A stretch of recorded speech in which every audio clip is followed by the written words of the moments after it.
Hey, thank you all so much for joining another episode of Celeste the Therapist Podcast. My name is Celeste. I'm a therapist from Boston.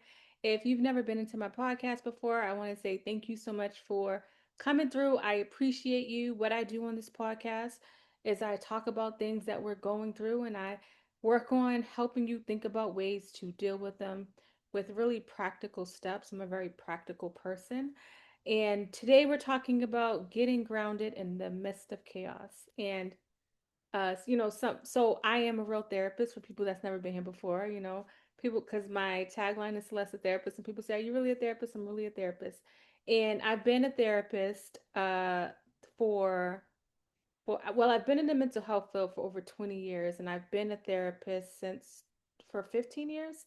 And it's so interesting. So over the last 15 years, we've gone through so many things. And I think about the pandemic, I think about all the chaos during the pandemic, and I think about 2025, the new president that we have, and just the chaos. And sometimes I'll be like, "Dang, yo, Celeste, how you doing it?" Um, because over the since the pandemic in 2020, I feel like that's the first time where I feel like the same thing I'm walking people through is the same thing I'm going through, and also there's this collective thing that's taking place around the country, around the world. And I am walking people through it as I'm working on walking myself through it. It's very interesting. And so, as I have the privilege to uh, record this podcast, if you're listening to me on audio, I'm also on YouTube. I have the privilege of recording this. I'm grateful for the people that continue to follow me and press play and listen to the podcast, and people that let me know like how much this podcast has helped them. The things that I do, I want to share it with you because they really help me. And so that's why today I want to talk about how to get grounded in the middle of chaos. And I'm just going to give you these 10 things to think about. I'm going to share my screen just so you can see it visually. But I'm pretty much going to talk about it. So I really want to help you find your center. Before I go through the 10 things that I want to share with you that I want you to work on doing. And literally everything that I'm talking about, it doesn't cost money. I'm so big on decolonize what mental health looks like. This podcast is free. The things I'm going to talk about you doing is free. But I talk about being grounded a lot, and I really want to start with the definition of what grounded means. So being grounded, it generally means being present, being aware, and connected to your current reality with a sense of stability and balance. It implies being in touch with your emotions, thoughts, physical sensations, and having a strong connection to the moment. In a figurative sense, it also suggests being sensible, reasonable, and having a practical outlook on life. And so when you think about the definition, being grounded doesn't mean life is perfect. Being grounded doesn't mean that everything goes the way you want it to go. Being grounded allows you to deal with the things that are happening in life. One of the things people say is that I'm very consistent in my presence, right? Regardless of what's going on, I'm going to show up as who I am, and not allow you to take me out of character, not allow myself, even on social media. There are people that I've been following for a while, and when they say something that I struggle with seeing, I don't go to war in comments. I just unfollow, and that's me protecting my peace. Looking at the statement, is it annoying? Yes, but they have a right to feel how they feel about certain subjects. But I don't have to. I choose not to be a part of that. A lot of times we don't even recognize that the way that we're feeling is because we're making a choice to engage in certain chaotic things that we are doing. And so when you think about being grounded, because I talk about like I'm very grounded, I say that a lot, but I recognize I haven't talked about the definition.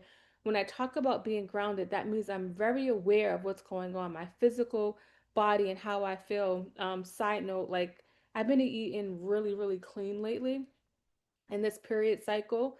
Over the last few years, my cycle, I have like really less cramps.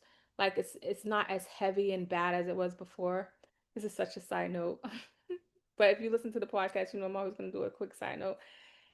this cycle that I had, I've been really clean lately. I've been walking more. I've been really eating clean, drinking water, and I had absolutely no cramps. And it's so funny because I seen, in my mind I was thinking about like, wow, like this cycle's really good, and I'm like, I'm so present and grounded. I recognize like I've been eating clean, and I'm like, wow, like what you put in your body really does affect your body. It's something they don't say. Even I just watched Dr. Holistic. I love him. Uh, he's black doctor on Instagram and YouTube, and he struggled with high blood pressure and stuff all his life. He changed his eating habits, started helping other patients change theirs. The hospital didn't like it, so he went out on his own. The hospital wanted him to stick to the script, but he was saying how like when I eat I poop, like, and the person who was talking to was like, wow, like I love that for you.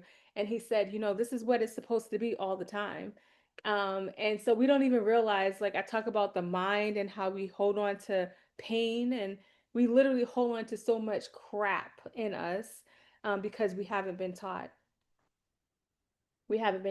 that it's not supposed to be that way. So we get used to just dealing with crap literally in us, and we get used to dealing with our mind feeling like crap, literally. There's a lot of chaos happening in the world, and I can't solve all the problems, right? I can only do what I can do. I don't have control over what's going on, and it breaks my heart. A lot of the things that I see, like I really struggle with seeing some of the things I see. Like my heart breaks, and I don't understand why. I'm not a religious person, but I'm a very spiritual person. And I always tell myself, lean not on your own understanding when these things come up, because I don't understand it. Even before now, in general, as the work that I do, the stories that I hear, that make no sense to me. I like lean not on my own understanding. That's literally what I say to myself when those things are happening. So, let me help you with some practical ways to work on your mental health and staying grounded in the middle of chaos. So, if you are somebody that is struggling with that, this is going to be a great episode for you to kind of listen to and get your mind right. First is professional support. Nothing wrong with seeking out professional support, therapist, coach, right? Who else? Like a pastor, somebody that you trust, that's a professional. I started with that because sometimes it's like, oh yeah, of course, like see a therapist, but also I recognize that a lot of people don't have access to therapy, may not have access to a coach, and so I don't want you to feel like, well, if I don't have a therapist, how can I work on getting grounded? But that is one of the things. The second thing I want you to think about is mindfulness and meditation. Mindfulness and meditation is something you can just practice every day. And I really want you to be practical about it, right? So when you wake up in the morning, right, before you grab your phone and check your email, before you go on social media, like I really need you to be intentional about this process. It's literally how I start my day. Get up in the morning, stretch, go use the bathroom, and set your timer for 5 minutes, right? You can even do like a meditation on YouTube for 5 minutes, but if you're not trying to do that right now, that's okay. But set your timer for 5 minutes and just breathe in and breathe out, and just take time to think about what you have going on today. If you feel like your mind's racing, that's okay. At least you understand that it's racing, right? But if you are not somebody that is into pausing, like you haven't taken moments to pause, first thing in the morning, I like it first thing in the morning because you can set the tone. And I'm saying 5 minutes because I'm trying to help you start with something small. I don't want you to set the goal to 20 or 30 minutes, something that you're not used to doing. But mindfulness does not have to be something that takes up a lot of time to start, right? It doesn't have to cost money, right? But taking time to just sit and breathe and be by yourself, right? If you want to take it a step further, start thinking about what you have going on for the day, right? Taking time to breathe and think about, okay, I got to do whatever it is you got to do, right? 5 minutes, starting with 5 minutes. You can always increase it, right? You can also add it for the nighttime before you go to bed, thinking about how was my day. Another way you can practice a practical meditation practice is in the shower. In the shower, you are being still in the shower. The water's hitting you. You have the soap. You can touch your body. You can feel yourself. Your feet is touching the ground. You can take that moment and just breathe, right? And just ask yourself, like, how am I really feeling? Some of you are so used to being the caregiver or the person that takes care of everyone that you don't even ask yourself, how am I feeling? So be comfortable with doing that for yourself, right? Because if anybody, it's one thing, like nobody's going to come and save you. And I think a lot of times we don't recognize that we're doing so much for other people and we have nothing left for ourselves, and our system is in overdrive all the time. So, those are some practical ways to think about practicing mindfulness in the morning. Start first thing in the morning before you go to bed, or you can even do it in the shower. I try to incorporate new things that you're doing with the routine that you already have. The second thing I want you to think about is nature. Being in nature is such a great tool for people to use. It's a natural resource. There's like some water, a little small pond that's not far from my house. Sometimes when I drive that way, and I literally will take a deep breath in. It feels so good, and then a breath out. Even just now, that breath I just took just now, if you can hear it, and you're not watching, that felt so good. It felt like I was resetting. Right when I started talking about the chaos in the world, I felt like sad, like my chest tightened up a little bit because I just started thinking about some things recently that I've been made aware of, and it just made me feel sad. And then I just breathed, and it felt really good.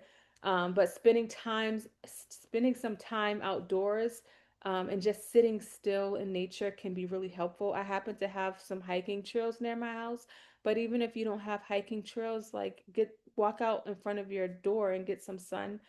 Go for a small walk, even if you don't feel like it. As I'm talking about these things to do, what I need you not to say to yourself is like, "Oh, I didn't feel like doing it today." I don't want you to do that. You're never going to feel like doing something that's good for you if you're not used to doing it. I'm going to say that again for the people in the back. If you're not used to doing something healthy, it's not going to feel good. It's not going to feel like something you want. And I always give this example, but there was a time where after I worked out, I would go to Burger King's. Oh, give me a Whopper. That was like my favorite meal.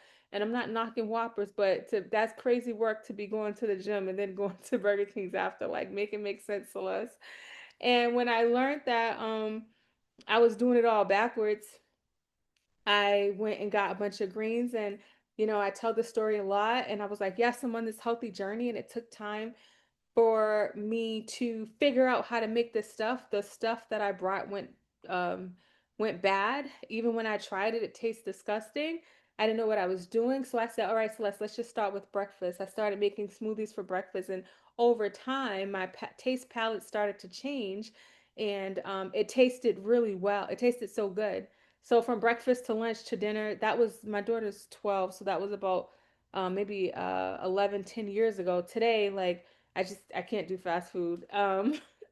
But like, give me some fresh greens, some kale, some couscous. Like, I'm on it. I love me some fresh food. Before, I just didn't realize how much that I needed it, and because it was something that was foreign to me, I rejected it, right? So even like relationships, side note, like some people who's been through a lot of hard things and hard relationships, you'll tell yourself you want a healthy relationship, but then when that healthy person presents itself, you don't realize you start self-sabotaging.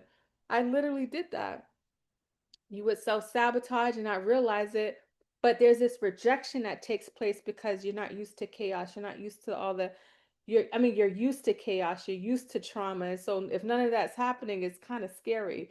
Even with your individual self, we're talking about getting grounded in chaos. I'm not getting off topic, but even with your individual self, when you start therapy, when you start working on yourself, it feels so hard. There's this rejection that takes place within your body. It's like, Celeste, wait, hold on for a second. What are we doing? The reason why that's happening is because you've been so used to living a certain way, and your system's gotten so used to living a certain way that doing it opposite feels really scary. So one thing I need you to take out your vocabulary is I don't feel like it, right? Because feelings change, they waver. There's times where I want something sweet real quick. You know what I'm saying? I feel like it runs in my family. After I eat, I need something sweet, and I've been fighting that sweet thing because that's what I want all the time, and it's been working. But 10 minutes later, that feeling goes away. I'd be like, all right, Celeste, you don't need it. You don't need it. Drive past. You don't need that bakery. And then by the time I get home, I'm good. So feelings are going to change. They're going to waver. So I need you to not think about what it feels like. So being in nature can really create like a calming effect over your life, in the moment, right? We're talking about getting into the moment. It could be really helpful. Another great resource is journaling. So writing down how you feel, being able to express your emotions and getting it out on paper can be super therapeutic. I have a guided journal that I created, but you don't have to get the journal in order to do this. You can get a notebook from the dollar store. You can use your phone, um, notes on your phone. I always share, these are questions that I ask my kids at night during our check-in time: is how are you feeling? What went well today? What did you do to prepare for tomorrow? And what are you grateful for? My goal is to help them create systems for themselves and to learn how to be in the moment on a daily basis, because there's so many things happening, and it's so easy for us to get distracted and not recognize what's going on in our life. So journaling is another great tool. So that's the fourth one. The fifth one is physical activity. Please, let's not talk about what we don't feel like doing, because I don't want to hear that. Feeling like doing it and doing it are two different things. We go to work when we don't feel like doing it because we got to get paid and we got to pay those bills. When it comes to physical activity, I hear it a lot. I don't feel like it. Every day I do something physical, whether it's walking, going to the gym, doing something at my house. But um, a lot of times, more times than not, I don't feel like doing it. But how is it, Celeste, that you're able to do it? Sometimes it's because I start first thing in the morning, but everybody doesn't have that luxury. But the main reason why I'm able to do things beyond what I feel like, especially with the physical activity, because this is something that I really try to encourage my people to do, because with your mental status, what you feed your body, moving your body, and sleep, those three things, let's forget about the chaos that's happening in the world. Feeding your body nutritious food, moving your body, and sleeping can affect your mental status. I just told you about how I don't have the same cramps anymore because of how clean I've been eating. So I want you to be mindful of the physical activity that you're doing. And if you don't do it, I need you to do it. And if you can focus on the reward after, how many times, I'm sure you could think how many times you have found yourself not feeling like going to for a walk or working out. And afterwards you be like, dang, that felt good, man. I don't know why I don't do that on a regular basis. And for me, like I get myself up, I do it, and I also know like I'm gonna feel good after. Like I do. I've been doing it for so long that I know it, so it's easy for me to envision myself across the finish line, right? So if you haven't been used to doing any physical activity, you want to start. Don't set the bar too high, because I don't want you to psych yourself up and then feel bad that it can't happen as quickly as you want it to happen.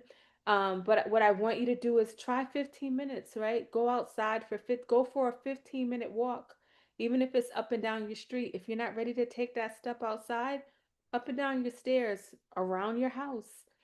Be mindful of the physical activity that you're doing and make sure you are trying to do it, because it really helps. There's something about moving things out of us, the toxins out of us, even when we're sick. You know how if sometimes people in the hospital try to get them to walk around and move a little bit before they leave, because they recognize there's something powerful about moving your body, like physically and mentally. There's these endorphins that go off, these happy things that happen in our system. So I want you to think about physical activity, and it doesn't have to be the gym. It could be dancing. It could be some yoga. Go on YouTube and type in yoga. Go on YouTube and put a dance. I be plugging YouTube because it's free. They be trying to get me to get those ads. I mean, get the package. I still haven't gotten the package, but put some music on and just start dancing. We're decolonizing what mental health looks like. We're decolonizing physical activity. You don't need a nice gym suit to move your body. You don't need a Peloton to move your body. Like those things are nice, right? A nice gym suit, a nice Peloton is nice, but if you ain't got it, I don't want you to stop and tell yourself, well, when I get the Peloton, I'll do it. When my gym clothes come in, I'll do it. No, start moving your body now. So that's the fifth thing.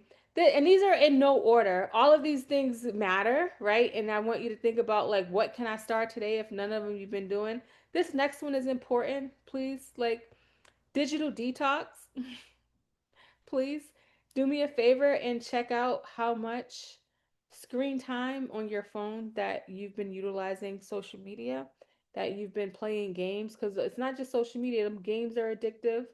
And I get it. It's a nice way to distract, right? You're watching funny stuff. Sometimes, unfortunately, you're seeing trauma, and that trauma can get addictive where you're watching and looking and reading the comments and going back and forth with people. A digital detox can be so therapeutic, right? I have screen time on my phone. I do not. Every 15 minutes, if I'm on Instagram, it goes off and it'd be like, oh, it's been 15 minutes. Like I'm very intentional about how much I consume because I don't want what I'm consuming to consume me. I'm going to say that again for the people in the back. I am very intentional about what I consume because I don't want the negative things that I'm consuming to consume me. And so I'm constantly engulfing myself in positivity in the mornings. My kid, the house hears, they hear the motivational video going off as I'm working out. I really don't play about my mind because I recognize how fragile it is, especially in these chaotic times. And I want to make sure that I'm feeding it with something healthy. The things that I listen to, I know what it is. Like these are things where I talk about, but hearing it said to me and letting it emerge in my mind is so powerful. The next thing that we're talking about is a gratitude practice. So we have four more. Creating a gratitude practice can be extremely helpful. When you are making time to think about what you're grateful for, it's hard for your mind to focus on what you don't have, right? If we're focusing on what we don't have, then we're never going to see what we have. We're never going to see the possibilities of what's possible. And it's so easy to go into this sucks and that's happening. My friend, I said this before, but she said, you always know how to see the positive in things. And it's not because I am naive to the reality of life. I just told you life is hard. I've been dealing with a lot of hard things, helping people walk through a lot of hard times. It's very hard. So it's not that I don't understand life is hard. Life is very hard. But I choose not to allow the hard things to consume me, right? I choose to look at the beauty in the struggle. I literally have a tattoo that says it's beauty in the struggle. It's actually um, the first thing I got on my arm. J. Cole has a song. It's beauty in the struggle, ugliness in the success. It's love yours. Um and I remember hearing that song and it like really touched me. And I said I'm gonna put that on my arm so I can see it every day. It's beauty in the struggle. And if you 20 years ago, if you said this to me, I was like, that doesn't make no sense. Like, I had to work my way up to this mindset. I'm always going to share that because I can be a very positive person. But I don't want you to think that it's because my life has been so easy. I don't want you to think it's because, oh, well, it's easy for you because you have all these things, you have this and that. Like, no, it's not the things that created where I am.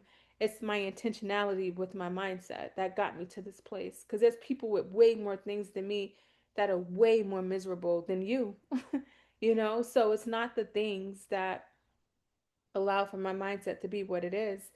Um, it's really the gratitude. And I'm very intentional about thinking about those things and reframing.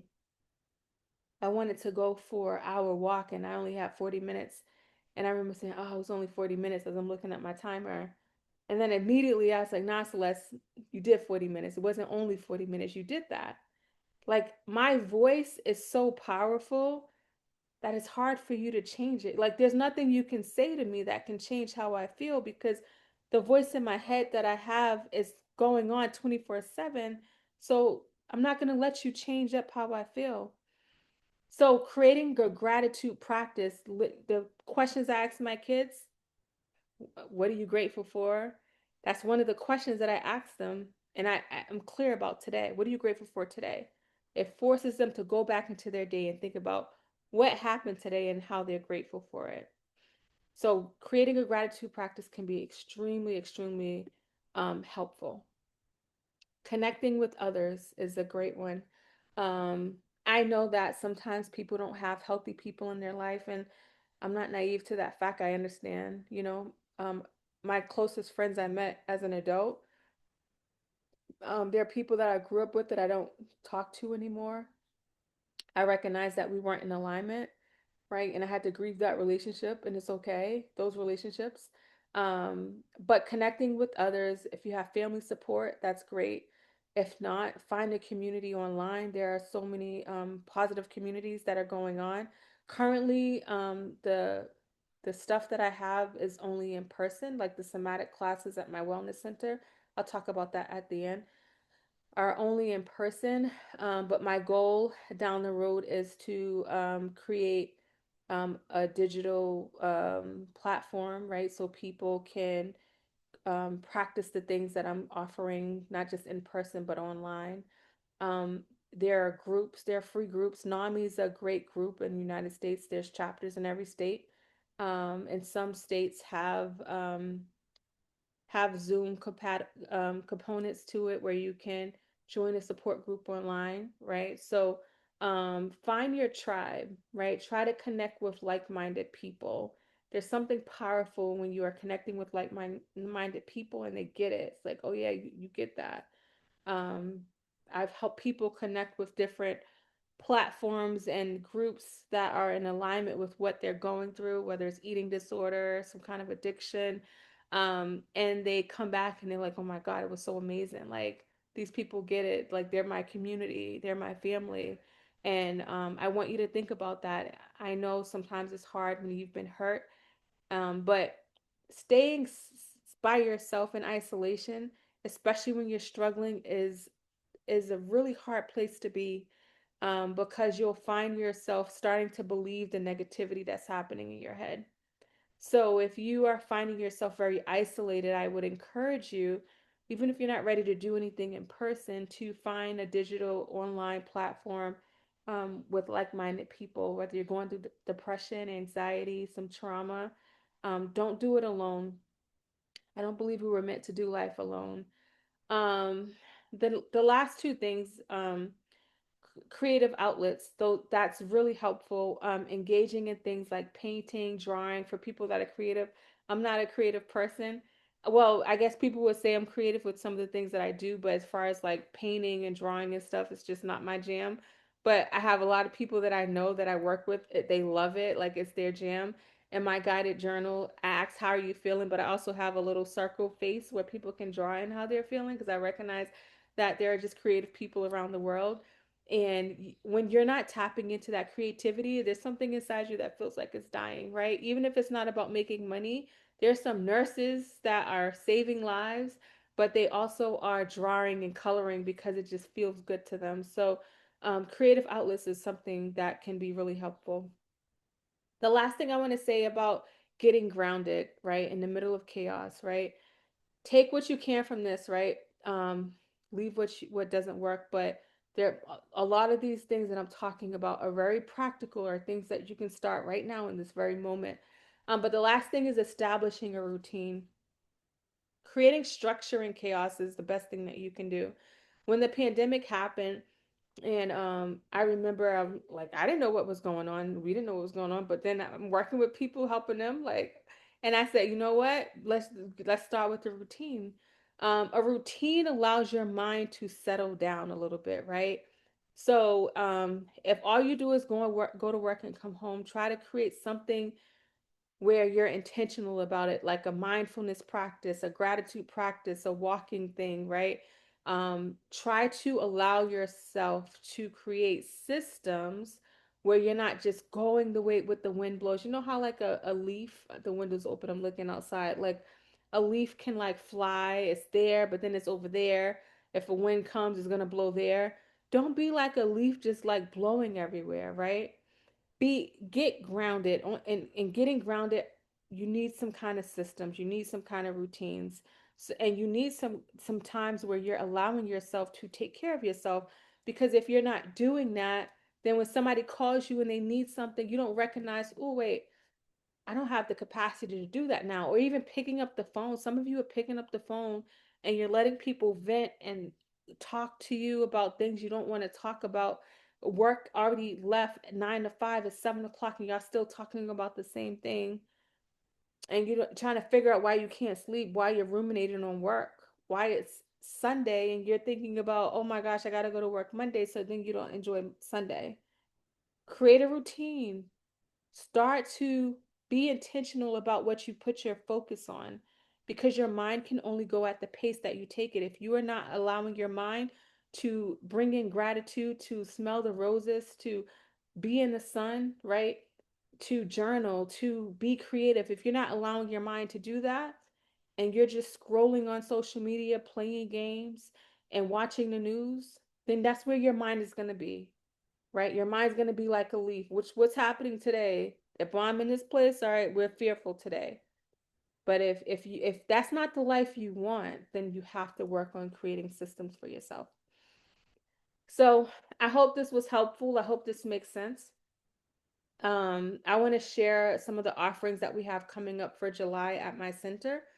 If you are in the Stoughton area, if you go to my website, stwyt.com, you can find it. And I'm on the Mind Body app. So excited about that. But I'm going to share some of the offerings we have. So our last offering for June is a sound healing class by Jillian. And this is going to be great. So, these classes, they help with anxiety. It helps calm your body down. So this is happening Thursday, June 26th. These classes are happening once a month that I'm about to talk about. So we have Rest and Restore that's happening July 1st, I believe. And then we also have so Rest and Restore is a gentle practice with a guided experience that combines breath work and chair yoga and a calming meditation. It helps relieve tension and stress. We also have Mindful Yin, and this is basically combine stillness and mindfulness meditation. So we're using our breath and awareness to connect with our body. We also have a restorative yoga class. This is a gentle meditative practice that uses props like blankets and bolsters to support the body. And you're held in different spaces. A very relaxing, recharged space to be in. And then we added this new monthly class that we had last month, and it's actually a trauma informed yoga. So if you have struggled with some trauma, this is a really good class, and we have an amazing practitioner that runs this class. But a trauma informed yoga. So it's for a gentle grounding class designed to help you reconnect with your body's wisdom. Our body has wisdom, right? Just because things have happened doesn't mean that we can't change the algorithm of our body. Don't believe what the people told you. I'm telling you right now, if you're still breathing, there's room for change. The slow flow practice emphasizes choice, consent, and safety, supporting your nervous system's regulation, body awareness, and self compassion. And then another class we're having this month is Befriending the Inner Critic, Cultivating Self Compassion. So if you struggle with your inner dialogue, I said today, my inner dialogue is a beast. Like, you can't tell me anything other than what I know I am. But this is focused on shame, resilience, and internal dialogue, starting with a short talk on the inner critic and reframing exercises with changing your inner dialogue, moving into a heart opening, trauma informed slow flow, and ending with the meta love kindness meditation. So all of these classes are on the website. My website is stwyt.com, as you can see on the screen. And you can also follow me everywhere at Celeste the Therapist. I also want to share my website so you can kind of see how it works. And let me just share my screen really quick, and then we're gonna go. So if you go to stwyt.com, you'll see this right here. And as you can see, the next class is happening is a sound healing class. But if you go to events, right here, you will see the monthly calendar. And like today, there's no class, but if you look for Thursday, there is a sound healing class, and all you got to do is go to book, and it will show you a description of the class. And once you confirm it, you will be able to sign into Mind Body and book it.